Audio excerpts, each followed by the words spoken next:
এটা হচ্ছে চিতি কাঁকড়া, এটারই আজকে রেসিপি করে দেখাচ্ছি। কাঁকড়াগুলো এইভাবে বেছে নিয়েছি, তার দাঁড়াগুলো সব ফেলে দিয়েছি। এইভাবে বেছে নিয়েছি, দেখতেই পাচ্ছ। এইভাবে কাঁকড়াটা বেছে নিয়েছি। কড়া গরম হয়ে গেছে, কড়ার মধ্যে তেল দিয়ে দিচ্ছি, দিয়ে শুকনো লঙ্কা, 5 ফোড়ন এবার দিয়ে কাঁকড়াগুলো ঢেলে দিচ্ছি এর মধ্যে।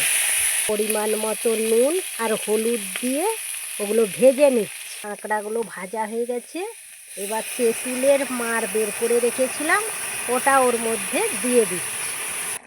একটু চিনি ছড়িয়ে দিচ্ছি, পাকা তেঁতুলের টক, একটু চিনি দিলে মিষ্টি মিষ্টি লাগবে। তাহলে তেঁতুল দিয়ে, পাকা তেঁতুল দিয়ে চিতি কাঁকড়ারটাও কত সুন্দর হয়ে গেছে টক। আজকের মতোটা